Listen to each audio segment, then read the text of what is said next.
Hey guys, tonight we drop into one of the most ridiculous, let's try that again, moments of World War II, the Battle of Kursk. It's 1943 and Nazi Germany, fresh off a very expensive failure in Stalingrad, decides to double down on their Eastern Front ambitions. Opposite them, the Soviet Union, whose winter-scarred army has developed a terrifying habit of not dying when they're supposed to. So who's fighting whom, and why? It's the Third Reich versus the USSR in the biggest tank battle the world has ever seen. Hitler wants to regain the upper hand after Stalingrad humiliated his plans for a quick conquest. Stalin, on the other hand, is very interested in making sure that doesn't happen. He's also listening to everybody, from spies in Switzerland to that one peasant farmer who swears he overheard a German pigeon whisper Citadel.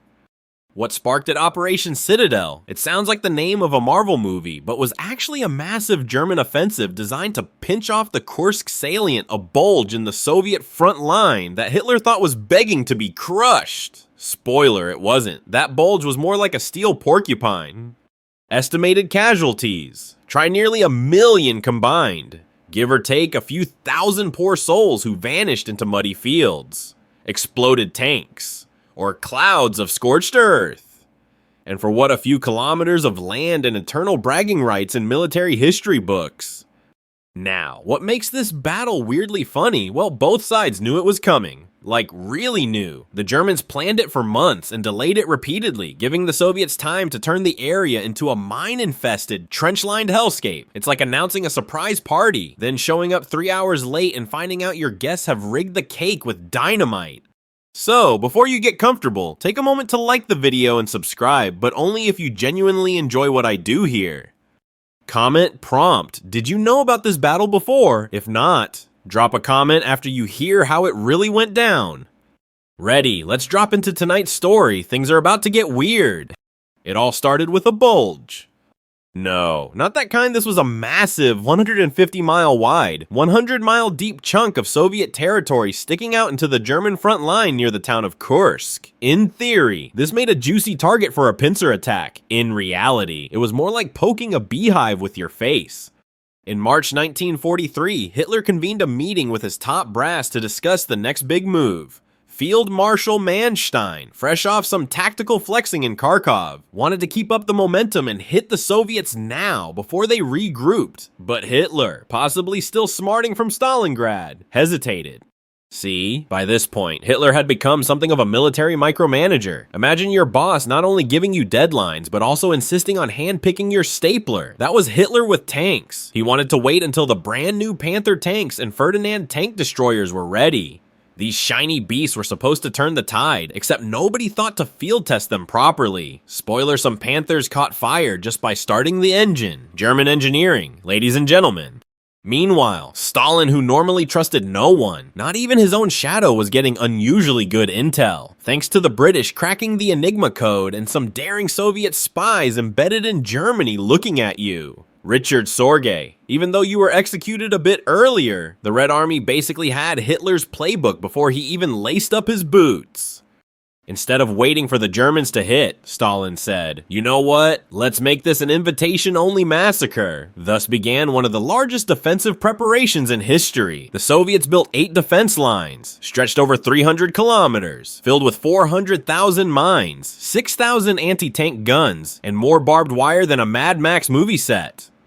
To make matters more Soviet, these fortifications were built largely by peasants, teenagers, and grandmas with shovels. If you needed a metaphor for collective suffering turned into strategy, this was it.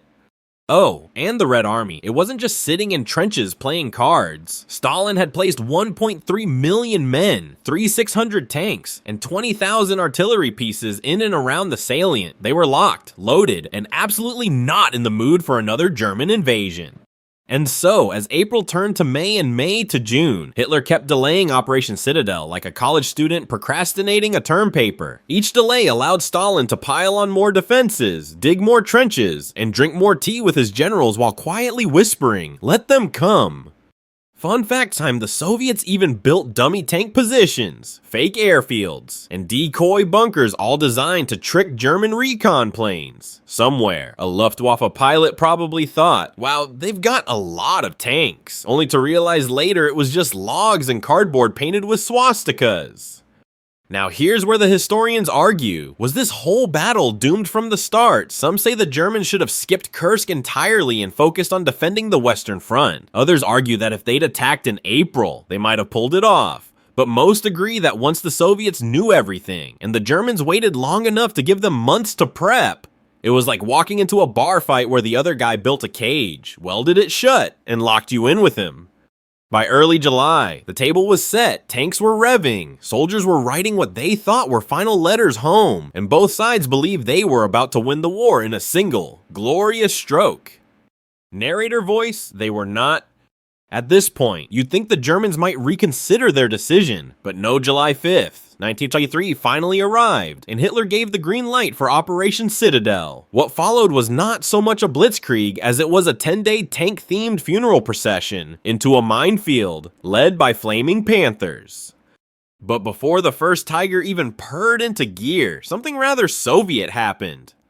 The Red Army preemptively opened up with a massive artillery barrage. That's right before the Germans could say lost 2,000 Soviet guns lit up the front like it was New Year's Eve in a steel factory. It didn't stop the German advance, but it did ruin everyone's coffee and obliterate the element of surprise. See, the Soviets weren't just sitting behind sandbags eating borscht. They had built what military historians now refer to as the deep defense. Picture this, thousands of trenches snaking through the countryside like cracked earth. Tank traps deeper than your last existential crisis, and enough barbed wire to make a porcupine blush. Each defensive belt had its own job. First line, absorb the first punch, bleed the attacker. Second line, stall them further, kill their momentum. Third line, spring the counterattack, ideally, throw a tank at them. These weren't just lines, they were zones of death. Mines alone were estimated at 500,000 in the northern sector. German soldiers described advancing over terrain that looked like Swiss cheese and exploded like fireworks. You couldn't even sneeze without detonating something. And it wasn't just the ground that wanted to kill you. Every village, hill, or suspicious-looking shrub was probably hiding a Soviet anti-tank gun or a sniper who had skipped breakfast and was extra motivated. Meanwhile, let's talk about the engineers. The Soviet engineers were basically part-time mad scientists. They built entire underground bunkers, weaponized swamps, yes, swamps, and dug communication trenches deep enough to play hide and seek in. One Soviet commander boasted they had electrified fences in some sectors. Whether that worked is debatable, but it sounded terrifying. And then there were the mine-clearing dogs. Yes, you read that right. Dogs trained to run under enemy tanks with explosives strapped to their backs. It was an imperfect tactic. The dogs, being dogs, sometimes got confused and ran back toward the Soviet lines. You can imagine the reception. Good boy, wait, no, don't sit down. This was warfare at its most creative and possibly most deranged.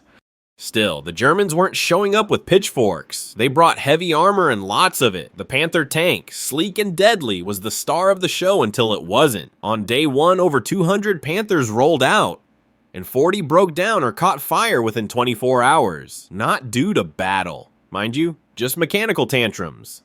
One German tank commander allegedly said, "Our tanks are superior to the Russians when they're not suicidal." In contrast, the Soviet T-34s weren't as shiny, but they had one major advantage: they worked. Reliable, fast, and mass-produced like Soviet tractors. The T-34s became the stubborn backbone of the Red Army's armored force. And while the Germans threw everything at the northern and southern edges of the Kursk salient, the Soviets just kept soaking it up. Every time a Tiger tank broke through a line, it was greeted by more trenches, more mines, and more very grumpy Soviet soldiers with anti-tank rifles and possibly strong opinions on fascism. By the end of day 3, the Germans had advanced a few dozen kilometers. That's right, a few dozen. For reference, that's about the distance your grandpa walks in a mall before giving up and heading to the food court. And don't forget, all of this was done under blistering heat, choking smoke, and dust clouds so thick you could write your will in them. One German soldier described it as breathing through sandpaper while someone sets off grenades in your ears. At this point, we need to talk about the Soviet use of deception, aka maskirovka. This wasn't just hiding a tank under a tarp. This was full-on psychological warfare. Soviet troops would let entire units pass by before opening fire from behind. Dummy guns were made of logs. Entire fake armies were staged using cardboard, smoke, and an unhealthy amount of optimism. One confirmed case, the Soviets constructed a fake airfield to lure German bombers. Complete with wooden planes and fake fuel depots, the Germans bombed it into oblivion. The Soviets, meanwhile, sipped tea at their real airbase a few miles away. Historians still debate how effective these tricks really were. Some argue they were vital, others say they were more about morale. But all agree nobody did war cosplay like the Red Army. Oh, and here's your bizarre trivia nugget for today. Soviet tractor drivers were enlisted to tow disabled tanks off the battlefield. These guys, who used to haul potatoes, suddenly found themselves dodging mortars while dragging 30-ton machines across scorched earth. Talk about an unexpected career pivot. So what's the punchline here? Despite all the steel, strategy, and screaming generals, the Germans were pushing into a meat grinder that had been sharpened for months. And while they were still advancing barely, it was costing them everything: tanks, fuel, morale, and most crucially, time. Time that Stalin was using to prepare his next move. Let's talk about the German plan such as it was.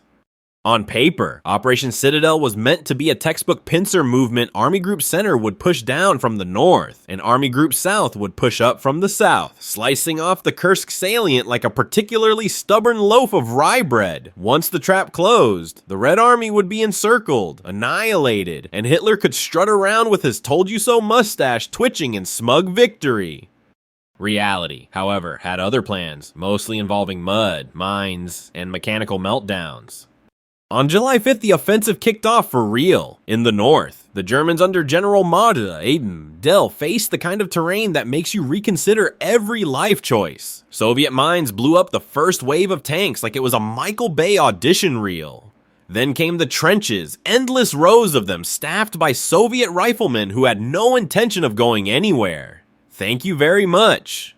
Model, bless him, tried to push through, but progress was measured in meters. Literally, in 2 days, some German units advanced less than 10 kilometers. That's about the length of a determined jog. Things weren't much better down south, though they were slightly more cinematic. Here, Field Marshal von Manstein led the charge with the Du SS Panzer Corps. These were elite units, armored to the teeth and confident to the point of delusion. The southern offensive had more initial success, largely because the Soviets here were caught a bit flatter-footed. The Germans punched through the first line of defense and reached the second, though, at the cost of tanks stacking up like dead bugs on a windshield. Enter the Panther tank again. Yes, we need to revisit this diva of armored warfare, designed to be the ultimate tank killer. It had sleek armor, a killer gun, and a transmission system so sensitive it basically had performance anxiety. Panthers kept breaking down, catching fire, or stalling in mud. Soviet troops quickly learned that if you heard a Panther, you could probably wait 5 minutes and it'd break itself. Meanwhile, the Tiger I tanks bigger, badder, and built like a brick with a cannon proved far more effective. Their 88mm guns could knock out T-34s from a mile away, but they were slow, guzzled fuel like a frat boy at Oktoberfest, and had all the grace of a refrigerator in a ballet recital. Still, progress was happening, barely. By July 8th, Manstein's forces were inching closer to the town of Prokhorovka, a sleepy little place about to become the site of one of history's most chaotic tank clashes. But let's pause here for something strange. Among the German equipment was the Ferdinand tank destroyer, named after Porsche's founder, Ferdinand Porsche. You'd think a weapon designed by the same guy who gave us the Volkswagen Beetle would be efficient. Right, wrong. The Ferdinand was a 65-ton brute with no machine gun and an unfortunate tendency to explode when approached by infantry with grenades. One German crew nicknamed theirs Suicide Hotel, because once you checked in, you didn't check out. On the Soviet side, things weren't all vodka and victory either. Their forward units suffered catastrophic losses. Some divisions lost 70% of their strength in a single day. The Red Air Force, although larger than the Luftwaffe by this point, was still scrambling to establish full air superiority, and Soviet pilots often flew into battle in outdated planes with instructions that boiled down to don't die. But if you do, take someone with you. That said, Soviet tenacity was staggering. One platoon, surrounded and out of ammo, charged a German tank with shovels. Not symbolic shovels, actual dirt-digging shovels. That's the kind of determination you don't teach. That's what happens when your country's already been invaded once too many times. Now let's drop in on an actual conversation recorded by a Soviet radio intercept. German officer, we cannot go forward. The fire is too intense. German HQ, then go around. German officer, we cannot go around. The mines are everywhere. German HQ, then go back. German officer, there is nothing to go back to. Classic. As July 10th has rolled around, both sides had racked up alarming body counts. Tanks littered the fields. Smoke blotted the sky. Horses, yes. Horses were still being used to haul supplies across terrain too torn up for trucks. Nothing says modern mechanized warfare like a horse dragging ammo past a flaming panther. And historians still argue over this exact phase. Was the German southern push close to a breakthrough? Some say yes, if Manstein had been reinforced. Maybe they could have pierced the final Soviet line and captured Kursk. Others point out that even if they had, the Soviets had massive reserves just waiting to pounce. Think the world's angriest Matryoshka doll? Every time you break one layer, another pops up. And here's your trivia gem. At one point, German soldiers reportedly used signal flares to warn each other about minefields, only for Soviet troops to start mimicking the flares and luring German tanks into the mines. That's not just psychological warfare, that's petty psychological warfare, and it worked. So to recap, Operation Citadel was underway. Tanks were grinding forward, infantry was bleeding for every inch, and the Germans were about to learn a very painful lesson. When the enemy builds a trap and wants you to walk into it, maybe don't. By mid-July, the battlefield around Kursk had officially devolved into a scrapyard with a soundtrack. The Germans were pushing hard, especially in the south. Their goals smashed through the Soviet defenses near Prokhorovka and finally closed the jaws of the pincer. The Soviets, on the other hand, had one very Soviet goal: bleed the enemy until he reconsiders his life choices. Now, if you're imagining some kind of elegant chess match of tank maneuvers and aerial brilliance, stop. This was more like two angry rhinoceroses in a phone booth made of explosives. Let's start with the numbers. Prokhorovka. July 12, 1943. On that single day, roughly 800 tanks clashed in a space not much larger than your local suburb. It was less a battle and more a high-speed demolition derby with artillery. The Germans, led by SS General Paul Hauser, had already crept dangerously close to Prokhorovka. His elite panzer divisions, bruised but not broken, now aimed to punch through the Soviet lines. Opposite them, General Rotmistrov's 5th Guards Tank Army, whose instructions boiled down to hit them first, hit them hard. Don't stop hitting until either you or your tank turns into modern art. And then it began. At dawn, Soviet tanks charged forward at full throttle straight into the teeth of the German armor. Forget flanking, forget subtlety. This was a frontal assault of Cold War foreshadowing. Why? Because the Soviets knew they couldn't win a long-range shootout. German optics were better, their gunnery was more accurate, and their shells could carve through a T-34 like it was paper mache. So instead, the Soviets went full chaos mode, get in close, within 100 meters, where all that fancy German tech turned into "please don't ram me." It worked, sort of. The battlefield was soon an unholy mess of mud, fire, screaming engines, and human panic. Tank collided with tank, crews bailed out of flaming wrecks. One German soldier described it as the day the world turned upside down and landed on our heads. Here's a verified fact: Soviet tank crews were trained to ram German vehicles if outgunned. So yes, there were multiple cases of T-34s intentionally slamming into Tigers like it was tank jousting season. Some crews even climbed on top of German tanks and tossed grenades into hatches. We don't recommend this strategy in most wars or at all, but it sure left a mark. Meanwhile, German coordination began to falter. The terrain was too tight for proper formations. Dust and smoke blanketed everything. Radios went out, and let's be honest, there's only so much tactical finesse you can muster when your left flank is being rammed by a Soviet with a death wish. Here's where it gets absurd. Both sides actually underreported their own losses. Soviet reports claimed they lost just under 200 tanks. Reality, over 300 destroyed or disabled in a single day. The Germans, meanwhile, claimed only 3 Tigers lost, actual count closer to 15. Both sides basically shrugged and said, let's just say it was inconclusive. But make no mistake, Prokhorovka was a turning point, not in the sense that the Soviets won the day, because tactically, they didn't. They lost more tanks, more men, and more ground. But strategically, the Germans had fired their last shot.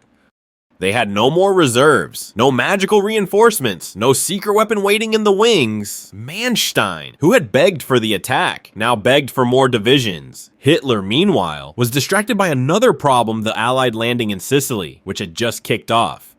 So what did Hitler do? He blinked. On July 13th, he called off Operation Citadel, just like that.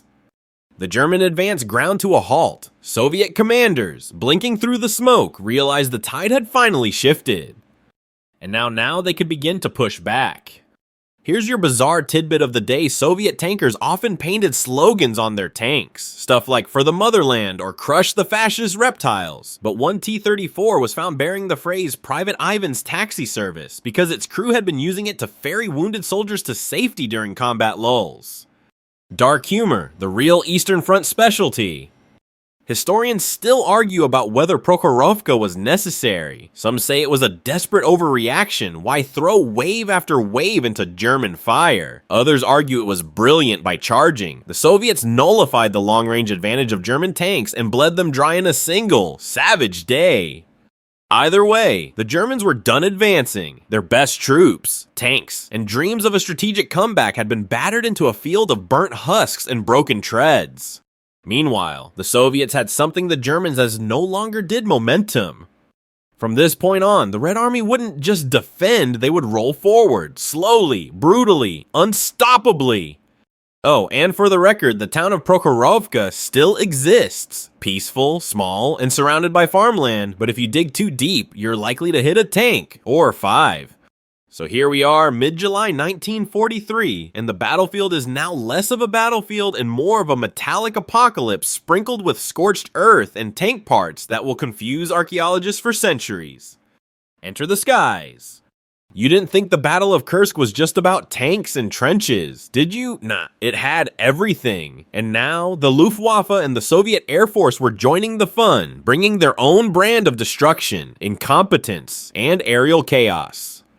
At the start of the battle, the Luftwaffe, Germany's Air Force, still had some of its swagger. They were well-trained, well-equipped, and armed with Ju-87 Stuka dive bombers, which were basically flying sirens of doom. These planes had that terrifying wailing noise built in, just in case the bombs weren't enough to make you soil yourself. Their main goal: cripple Soviet reinforcements, pound the trenches, and keep German tanks from getting turned into modernist sculptures. In the early days, it worked. The Stukas hit Soviet supply lines and gun positions hard. Wolfram von Richthofen, a cousin of the Red Baron himself, led the charge. He wanted the Luftwaffe to prove it could still turn the tide, despite Hitler treating it like his personal fire brigade across 3 continents. But surprised, the Soviets had learned a few things since 1941. Now, the Red Air Force wasn't exactly glamorous. It still had biplanes in service. Some pilots wore fur hats and open cockpits, but it was fast becoming deadly, with new aircraft like the Yak-9 La-5 and the excellent Il-2 Sturmovik, nicknamed the Flying Tank. This thing had armor plating so thick that it sometimes survived point-blank cannon fire and still returned to base for tea. Fun trivia: the Soviets called the Il-2 the Hunchback. The Germans called it Black Death. You know you're doing something right when the enemy gives you a nickname like that. By July 10, the skies over Kursk turned into dogfight central. Planes buzzed overhead constantly. Bombers dropped payloads by the ton. Anti-aircraft guns lit up like strobe lights at a very illegal rave. One German pilot described it as flying through an electric storm made of bullets and bad decisions. But here's the twist: the longer the battle dragged on, the more the balance shifted.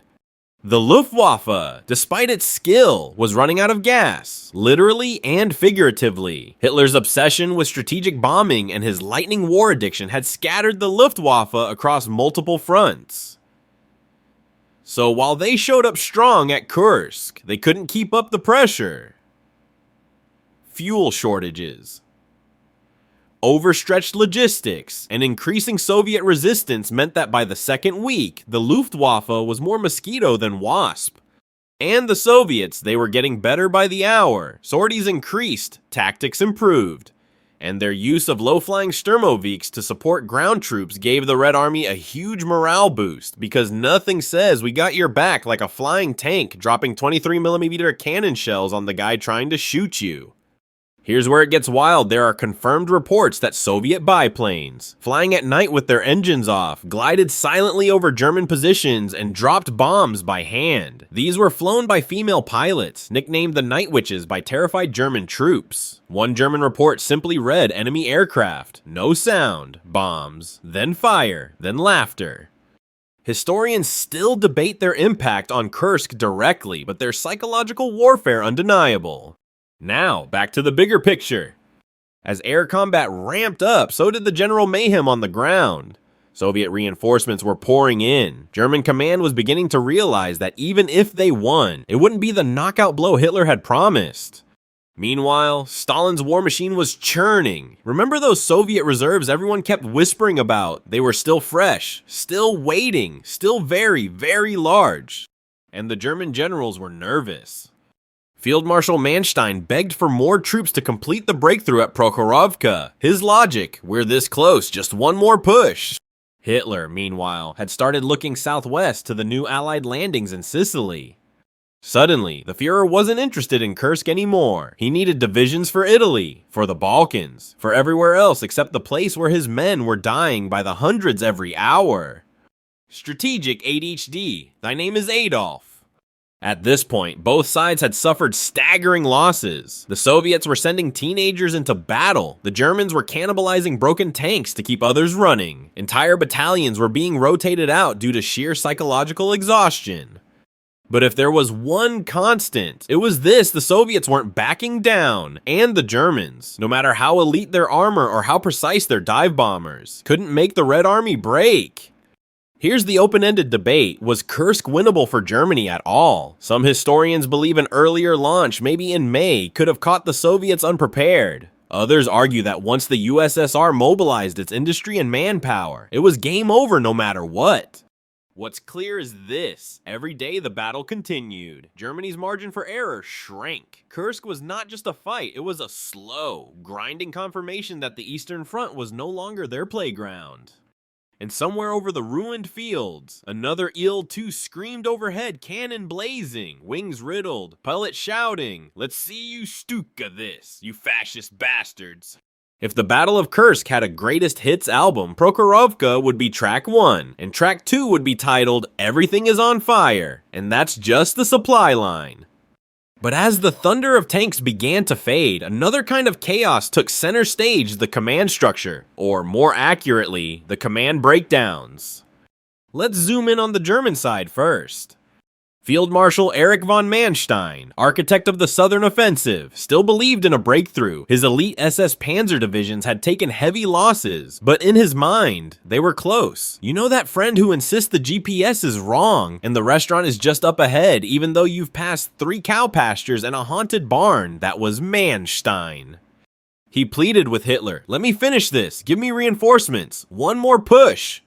But Hitler, who was already twitching over the Allied landing in Sicily, suddenly remembered he had a southern front to worry about. In a classic case of military multitasking failure, he decided to start pulling divisions out of the Eastern Front. Translation: sorry Manstein, you're doing great, good luck. Also, we need your tanks elsewhere. This is what historians politely call a strategic pivot. The troops on the ground called it something else entirely, probably involving German swear words and a lot of spitting.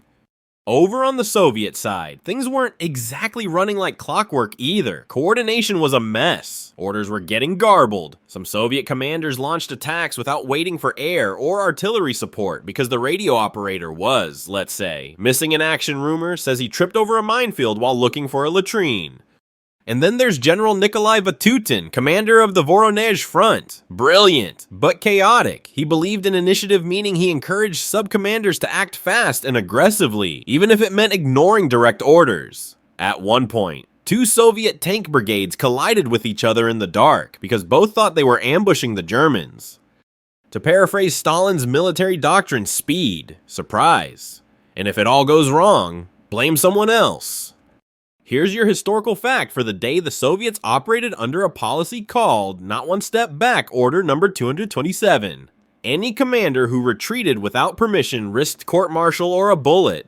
And yes, penal battalions were a thing, units composed of disgraced soldiers, political prisoners, or anyone deemed expendable. Their job charged first, no support, no mercy. It's estimated that hundreds of thousands served in these units across the war. Some survived, most didn't. The grim humor, some earned redemption and medals posthumously because, well, they definitely didn't retreat. Now, the commanders weren't just dealing with troop movements, they were also juggling logistics. Let's talk about supply problems, aka the true war-ending force in military history. The Germans were stretched thin, fuel was scarce, spare parts for tanks even scarcer. Some units were using captured Soviet tanks simply because they had more T-34 parts lying around than Panthers. When your elite Panzer division is playing with enemy leftovers, you know things have gone off script. Meanwhile, Soviet logistics looked like something out of a surrealist painting. Supplies were rushed forward by trains, trucks, and those ever-reliable horses. Soviet quartermasters would sometimes commandeer entire villages for food and shelter, handing out ration tickets and then immediately ignoring them. One soldier joked, "Our supply chain is like God, unseen, unknowable, and occasionally provides soup." But for all their logistical quirks, the Soviets had one advantage: depth. Their factories, far to the east beyond the Ural Mountains, were pumping out tanks and shells like it was Black Friday at the artillery store. German factories, on the other hand, were being bombed by the Allies, over-engineered to death, or too focused on making 50 different versions of the same tank. This leads us to a truly ridiculous piece of trivia. The Germans actually produced more tank models than they could supply spare parts for. Each division had a mix of Panzer IIIs, IVs, Tigers, Panthers, and Ferdinands like a mechanical zoo, but every animal was grumpy and broke down in mud. Even the German officers got fed up. One tank commander wrote, "We are a museum, not an army." Meanwhile, Soviet T-34s were rolling off the assembly line in under 30 hours each. Every single one practically identical, simple, sturdy, and designed by people who knew that war didn't care about elegance. Now here's the open-ended debate. Was Hitler's meddling the reason Citadel failed? Most military historians shout yes while waving half-empty coffee mugs. If the Germans had launched earlier, or if Hitler hadn't diverted reinforcements to Sicily, or if he had just trusted Manstein to push a bit further, maybe things would have been different. But others argue that the real problem was deeper. The Nazis were fighting a war of attrition without the economy or manpower to win one. Kursk just exposed the limits of their gamble. One German general allegedly muttered, "We are trying to bankrupt a bank by throwing coins at it." And remember, Kursk wasn't happening in isolation. While this metal meat grinder raged in the east, Allied troops were now crawling up Italy, turning Hitler's dream of a one-front war into a very stressful game of military whack-a-mole.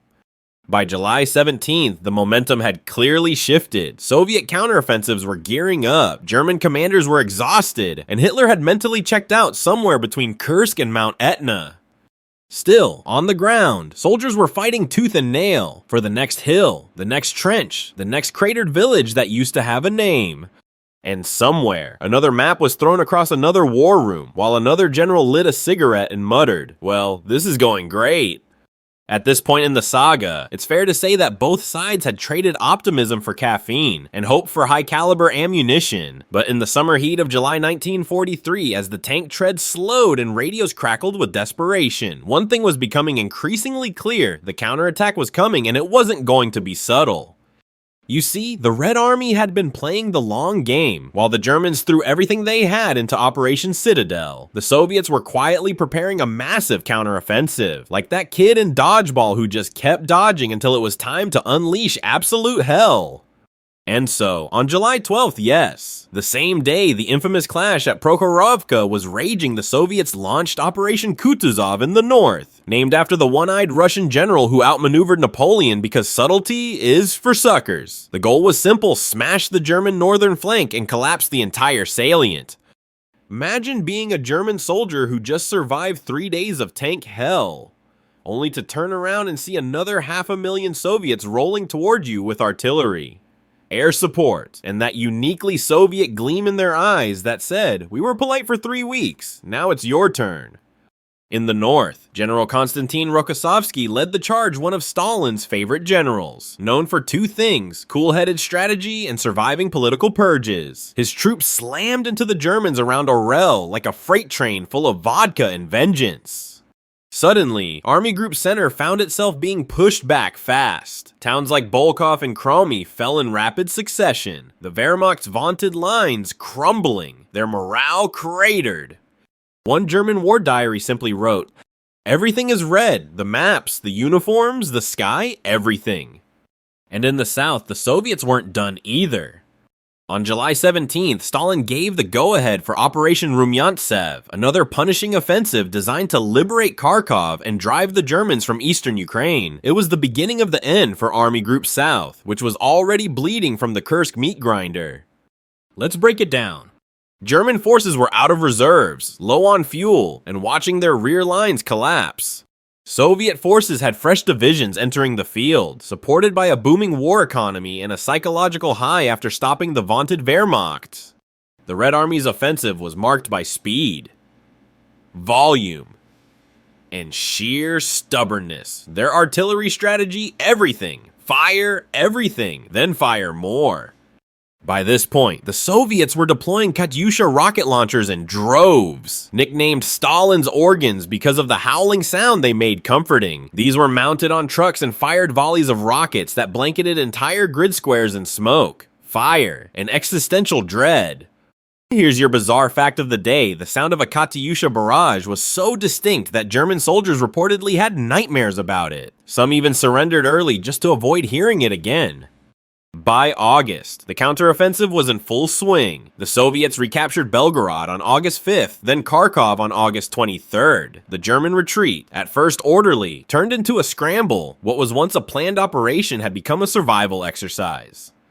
And let's not forget, this wasn't just about cities. Every hill, bridge, and field became a battlefield. Soviet tanks didn't stop to pose for photo ops, they just kept moving.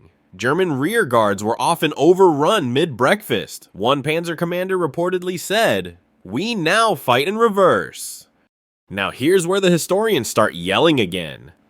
Some claim Manstein could have salvaged the situation with a deliberate fighting withdrawal, a kind of slow-motion escape while trading blows. Others argue that once Hitler started yanking divisions to reinforce Italy, any chance of a stable front collapsed. But one thing's certain, the Red Army was learning fast. Their tactics were evolving, coordination was improving, and that famed Soviet clumsiness not so clumsy anymore. Infantry and armor began to operate in tight coordination. Engineers followed close behind, building bridges, clearing mines, and occasionally stopping for tea in the ruins of German field kitchens. And while the Germans had once held the edge in experience, now the Soviets had the edge in numbers, momentum, and a deep burning rage fueled by 2 years of Nazi atrocities. You want a strange little tidbit? The Soviet military began awarding medals not just for bravery, but for killing tanks. A soldier who knocked out a Tiger or Panther could be dubbed a hero of the Soviet Union, complete with a medal and, rumor has it, an entire pig to take home. Meanwhile, Hitler was spiraling. Faced with the collapse of Citadel, the Soviet counterattack, and a Western front heating up by the day, he retreated into a familiar pattern: blame, paranoia, and really bad strategic decisions. Commanders were fired, orders were reversed, and entire divisions were sacrificed, holding towns that no longer mattered. By the end of August 1943, the Germans had not only failed to encircle Kursk, they had lost ground, thousands of tanks, and any real hope of regaining the initiative on the Eastern Front. A Soviet general summed it up best. "They tried to cut us off, and instead, they gave us the knife." So now, the tables had not only turned, they'd flipped, shattered, and were currently being used as firewood by Soviet engineers building a bridge with one hand and throwing grenades with the other. The German counteroffensive capacity was dead, kaput. Gone the way of the Ferdinand tank, impressive on paper, laughably doomed in practice. Meanwhile, the Soviet war machine had found its rhythm and was rolling westward with the kind of energy usually reserved for angry bees or caffeine-fueled undergrads in finals week. Let's look at the damage.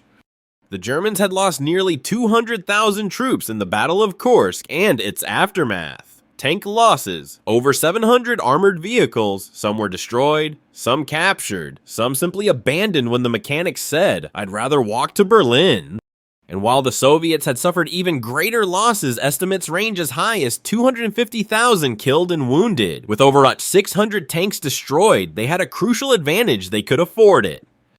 Because back in the east, beyond the Ural Mountains, Soviet factories were humming like contented tractors. Entire cities like Chelyabinsk, aka Tankograd, were churning out T-34s at a rate that would make Henry Ford sweat. Soviet industry wasn't just surviving under pressure, it was thriving under artillery fire. Fun trivia: Tankograd didn't just build tanks. It also had a propaganda department that made children's coloring books showing heroic workers assembling tanks and shooting fascists with welding torches. Real wholesome, family-friendly nightmare fuel. Meanwhile, in Germany, things weren't looking so hot. Fuel shortages were crippling, production delays were rampant, and Hitler had a chronic case of "let's invent a new tank every 5 minutes" syndrome. The result, a dizzying array of prototype weapons that looked cool in blueprints and broke immediately in battle. By this point, Hitler had moved his headquarters to the Wolf's Lair, a heavily fortified bunker in East Prussia where he could stew in paranoia and micromanage the war like a failing CEO with too many spreadsheets. His generals, once confident and combative, now mostly whispered, "Yes, mein Führer," while secretly updating their wills. Now here's your open-ended historical debate: should Germany have focused purely on defense after Stalingrad? Many historians say yes, that by consolidating, shortening the front, and building layered defenses, they might have held out longer. But Hitler wasn't interested in strategy, he was interested in winning, which by 1943 meant gambling with lives he couldn't afford to lose. And then there's the issue of air superiority. After Kursk, it was slipping fast. The Luftwaffe, once dominant, now had fewer aircraft, fewer pilots, and even fewer reasons to get out of bed in the morning. The Allies were bombing Germany's industrial heartland, and the Eastern Front needed more planes than Göring could conjure out of his increasingly elaborate excuses. On the flip side, the Soviets were getting meaner in the air, tactics improved, fighter squadrons worked in pairs. Il-2s still belching cannon fire were upgraded with rear gunners who made German pilots think twice before diving in. One German ace grumbled, "Every time I shoot one down, 3 more come screaming out of a cloud with vengeance in their engines." And back on the ground, something even more dangerous than Soviet tanks was emerging Soviet doctrine. No longer just reacting. The Red Army began perfecting what historians now call deep operations coordinated assaults involving tanks, infantry, artillery, engineers, and air support, all moving forward in layered waves. It was brutal, efficient, and designed to never give the enemy time to breathe. German lines buckled, cities fell, and Kharkov, once captured by the Nazis, was now back in Soviet hands. Again. This was, by the way, the 4th time Kharkov changed hands during the war. It's a wonder anyone remembered which side the city was on at any given time. Residents probably just stopped repainting signs and left the welcome mat neutral. Here's your bizarre historical nugget in some retaken villages. Soviet troops were welcomed with baked potatoes and vodka, while German rear guards also showed up trying to retreat, leading to awkward, surreal standoffs in barns and basements where nobody wanted to shoot first because the potatoes weren't finished. Meanwhile, Stalin was doing Stalin things, celebrating victories, promoting successful generals, and this part's important, letting his officers lead. Unlike Hitler, who trusted astrology and sycophants, Stalin was starting to rely on professionals like Zhukov, Konev, and Rokossovsky commanders who knew how to wage war without crying into a map every morning. Now remember, Kursk wasn't just about territory, it was about momentum. Before Kursk, the Nazis still looked dangerous. After Kursk, they looked like an empire starting to collapse inward. And it didn't more help that the Soviet propaganda machine was firing on all cylinders. Posters, newsreels, songs, and poems all celebrated the heroes of Kursk. Soldiers were awarded medals. Schools taught children that Kursk was the moment Mother Russia bared her teeth and bit back. Whether it was 100% true didn't matter. What mattered was the narrative the Nazis could be beaten, and they were being beaten. One Soviet poster from August 1943 showed a crushed tiger tank with the caption, "Even the mighty beasts fear the Red Army." Poetic, slightly terrifying, very on brand. By September, the Soviets had reclaimed over 600 miles of territory. The Wehrmacht was in full retreat, and while the front lines were still brutal and fluid, the strategic initiative now clearly belonged to the USSR. And the Red Army had no plans of slowing down. As one exhausted German soldier scribbled in his journal, "They keep coming, we dig in, they blow us out, we retreat, they follow, no rest, no silence, just them." The bear had woken up and it was pissed. By late August 1943, the once mighty German army on the Eastern Front was starting to look like an overcooked bratwurst, crispy on the outside, falling apart in the middle, and very much in danger of being devoured. Kursk had done more than just stop Hitler's momentum. It had reversed it, crushed it, and then tossed it into a ditch full of smoldering Panther parts. Now came the part that even the German generals couldn't spin what the heck just happened. Let's break it down. Germany had gone into Operation Citadel with high hopes, elite armor, and enough arrogance to fill a Tiger tank. The plan had been ambitious, even bold, but instead of cutting off the Kursk salient, the Germans had rammed straight into a concrete wall disguised as dirt and barbed wire. And then that wall punched back. Losses were catastrophic. Germans, 54,000 casualties in Citadel alone. 700 tanks lost. Hundreds of aircraft gone in. Momentum somewhere between missing and buried in a trench. Soviets, 107,000 casualties. 600 tanks destroyed. But more tanks kept arriving daily like a really angry vending machine of steel and spite. So, was it worth it? Not even close. The real damage wasn't just physical, it was strategic. Before Kursk, Germany had at least the illusion of being able to dictate terms on the Eastern Front. After Kursk, that illusion shattered faster than a Ferdinand tank's electrical system in cold weather. From July onward, the Germans never launched another large-scale strategic offensive in the east. Not one. Kursk was the last gasp, the big push that turned into a big stall. Now, here's where the historical arguments start flying like Soviet shrapnel. Some historians insist that Operation Citadel should never have happened, that Hitler should have pulled back, fortified, and saved his strength, that the Panther tanks weren't ready, that the Luftwaffe was too scattered, that Manstein's plan wasn't bad, but Hitler's timing ruined it. Others argue that Citadel was doomed no matter what, because the Red Army had finally reached critical mass. Their industry was catching up. Their strategy was no longer send more men than they have bullets. Now, they were thinking in layers, planning offensives, holding reserves. The tide had turned. And the German commanders were fuming. Field Marshal Manstein, ever the tactician, wrote post-war that the attack should have continued longer. That with just a few more days, they might have broken through. He blamed Hitler. Of course, so did Guderian, who had opposed the entire plan from the start, saying, "The attack was pointless. Success was impossible. Why waste our best troops?" Why indeed. But beyond the battlefield, the psychological impact of Kursk was enormous. To the German public, used to hearing tales of invincible Blitzkrieg glory, the news from Kursk was muted. Propaganda officials tried to spin it as a necessary withdrawal after successful advances, but veterans returning from the front weren't exactly beaming with pride. They were shell-shocked, exhausted, and short a few friends and limbs. In contrast, the Soviet public exploded with jubilation. Kursk was proof that the Red Army could not just defend but win. Medals were handed out like candy. Military parades were held. Stalin gave glowing radio addresses read by someone else, naturally, and assured the Soviet people that Berlin was no longer an impossible dream. And speaking of Stalin, this was a political victory for him as much as a military one. For years, Stalin had meddled directly in tactics, often disastrously, but at Kursk, he had actually listened to his generals, particularly Zhukov and Vasilevsky. He let them plan, let them execute, and it worked. One Soviet general reportedly said, "The less he shouted, the more we won." Here's your weird wartime nugget during the Battle of Kursk. German soldiers sometimes received victory mail from home letters written weeks earlier, assuming they'd already won. Imagine sitting in a crater next to your burning tank and reading, "Congratulations on your glorious success." Meanwhile, the Soviets weren't just winning, they were learning. Their command structure had matured, communications had improved, Troops were rotated better except for penal units, which still got the short end of every stick. The coordination between infantry, tanks, and aircraft had evolved from chaotic avalanche to organized hurricane. And they had numbers.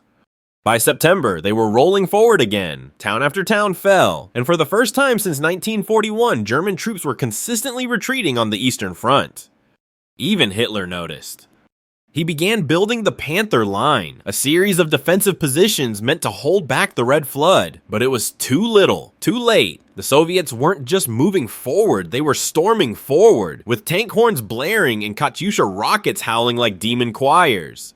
So here we are. After Kursk, Germany was still dangerous, make no mistake, but it had lost the one thing it couldn't afford to lose: the initiative.